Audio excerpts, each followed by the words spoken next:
আসাদ নূর ভারত নিজেকে বাঁচাতে প্রতিরোধ করতে ডিফেন্সিভ হতে কেন বাংলাদেশের বিরুদ্ধে অ্যাগ্রেসিভ হবে না? যদি বাংলাদেশের সরকারের পক্ষ থেকে এই ধরনের কথা, স্টেট প্লেয়ারের থেকে এই ধরনের কথা বলা হয়, প্লিজ বলুন। ধন্যবাদ আমাকে যুক্ত করার জন্য। আমি নিশ্চয়ই চাইব না আমার দেশ গাজার মতো অবস্থা হোক, এবং হামাসের সন্ত্রাসীরা যেটা করেছিল, তারা কি ইসরায়েলের উপর হামলা করেছিল না জেনে? আজকে মাহফুজের কথা বলছেন, এরা কারা? আপনি বলছেন যে এরা সরকারি দায়িত্বপ্রাপ্ত এক প্রকার, মানে মন্ত্রীর দায়িত্বে রয়েছেন, সেটা সরকার বৈধ হোক অবৈধ হোক।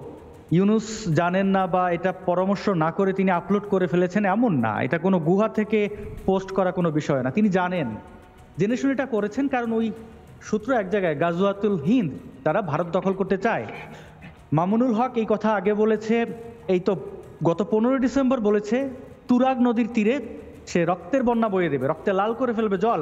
আজকে দেখছি সেখানে 4-5 জন নিহত, তবলিগ জামাতের মধ্যে মারামারি করে 100 জনের উপরে আহত।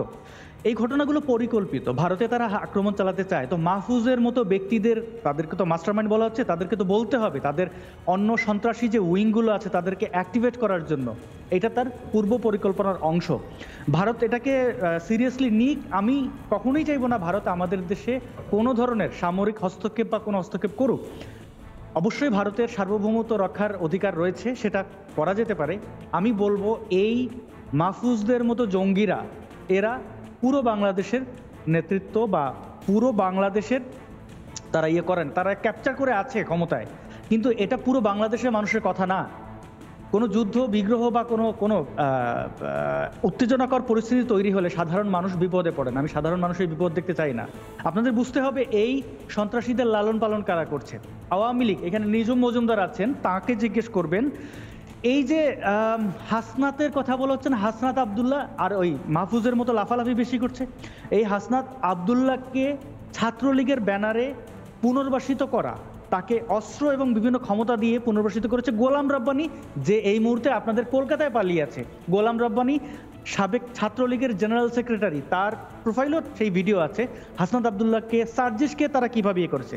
শেখ হাসিনা কোলের মধ্যে বসিয়ে হেফাজতকে পেলেছেন, আজকে ছবল খেয়েছেন। তো ইউনুস আজকে জঙ্গিবাদীদের তো খুললাম খুল্লা, গোপনে না। শেখ হাসিনা একদিকে লিবারাল, আমি সেকুলার বলে হেফাজতিদেরকে অর্থ, অস্ত্র সবকিছু দিয়েছেন, জানতেন তিনি। ব্লগার কিলিং থেকে শুরু করে অনেক কিছু হয়েছে, তিনি তার কোনো দৃষ্টান্তমূলক শাস্তি দেননি।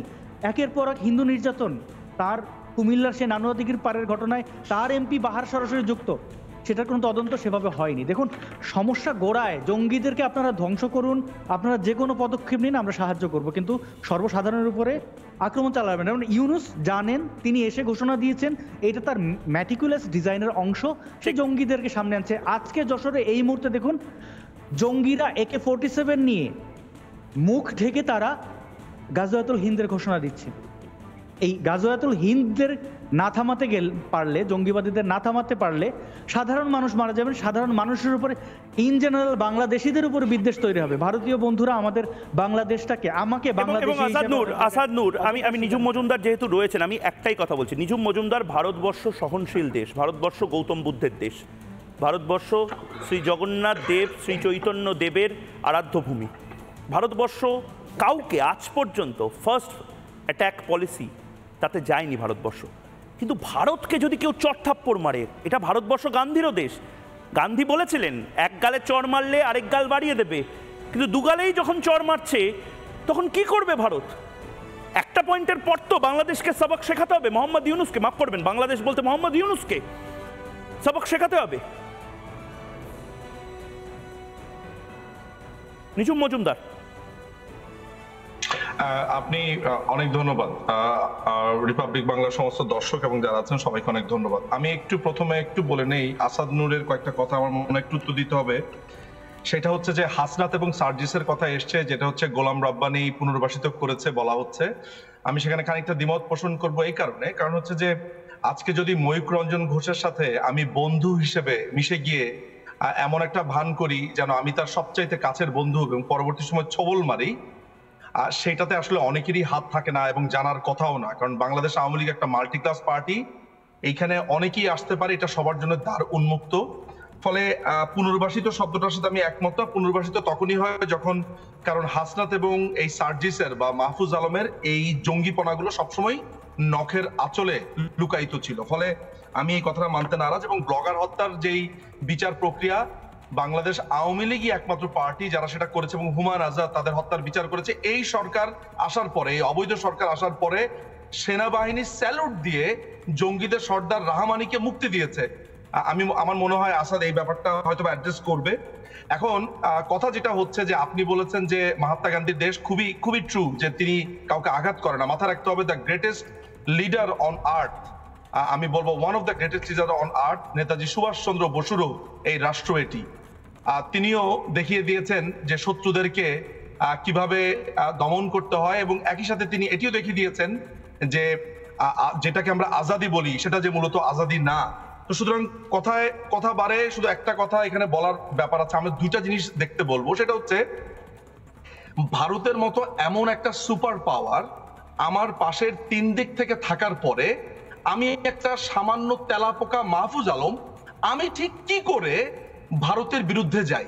আপনি যদি এই ব্যাপারটা একটু নিজেকে প্রশ্ন করেন তাহলে দেখবেন এখানে ভারত দখল, ভারতকে দখল করবে, ভারতে যাবে, এগুলো হচ্ছে কাতুকুতু দেওয়া। এই জায়গাটাতে আপনি নজর দিবেন না। আপনি নজর দিবেন হচ্ছে যেটা আসাদ শেষে বলল, এই যে আজকে যশোরে আইএস এর জঙ্গি এসে দুজন আপনার রাইফেল নিয়ে দাঁড়িয়ে আছে, তারা বক্তৃতা দিল, আপনি কি এটা নিয়ে আলোচনা করছেন? না, আমি আলোচনা করতে পারছি না নিজুম মজুমদার।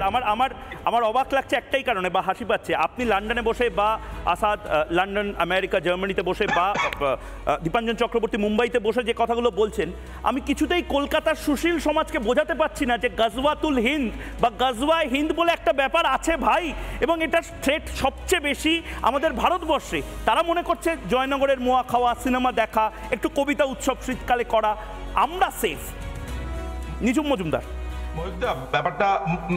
ব্যাপারটা হচ্ছে যে ভারতের এই প্রেমিক সাহিত্যিকরা এখনো আশায় বসে আছেন। ঢাকা শেরাটনে যাবেন, সোনারগাঁতে যাবেন, সেখানে মুড়ি আমসত্ত্ব খাবেন, সেখানে মোয়া খাবেন, শীতকালে একটু হালকা গড়াগড়ি খেয়ে আসবেন। ওই ধান্দাতে সেটা শুধু সে কলকাতার সমস্যা তাও না, আমাদেরও লেখক সাহিত্যিকদেরকে কথা বলতে দেখেছেন। সেদিন দেখলাম যে সিরাজুল ইসলাম চৌধুরী একটু সাহস নিয়ে কথা বলেছে, তাকেই জামাতিরা কি ধমক দিল। আমার প্রায় সময় শেষ নিজুম মজুমদার, কিন্তু একটা কথা আমি বলবো, এটা আমি পুরোপুরি আপনার সাথে মত পোষণ করতে পারলাম না। বাংলাদেশের লেখক, বুদ্ধিজীবী, সাহিত্যিকরা অন্তত বুকে বুলেটটা নিয়েছে এবং তারা একদম পক্ষ নিয়ে বলে, হ্যাঁ আমরা জামাতিদের পক্ষে, আমরা মৌলবাদীদের পক্ষে। কলকাতার বুদ্ধিজীবীরা সেটাও বলে না। দীপাঞ্জন চক্রবর্তী, শেষ 10 সেকেন্ড, এই যে ভয়ঙ্কর ঘরের শত্রু বিভীষণ। না না ময়ূক, আমি এই দিক থেকে আমি বলবো, আমি সত্যি সত্যি সন্ত্রাসবাদী সংগঠনগুলোকে ধন্যবাদ জানাই। অ্যাটলিস্ট সম্ভবত আজকে আমাদের পশ্চিমবঙ্গের সাধারণ মানুষ, বুদ্ধিজীবী, তারা একটু হলেও ভয় পেতে শুরু করেছে।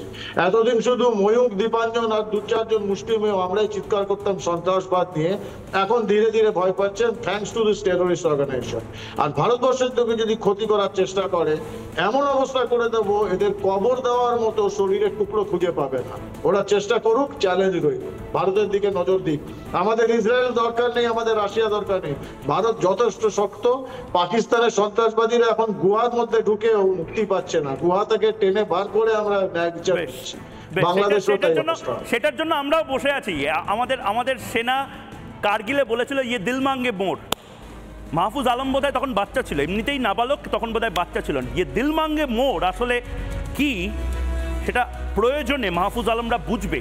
ভারতকে খেপিও না, বাঘের লেজে পা দিও না। নানা ধরনের কন্টেন্ট দেখার জন্য লাইক করুন, শেয়ার করুন আমাদের ফেসবুক পেজ, সাবস্ক্রাইব করুন আমাদের ইউটিউব চ্যানেল। পাশাপাশি অন্যান্য ব্রেকিং নিউজের জন্য অবশ্যই চোখ রাখুন রিপাবলিক বাংলায়।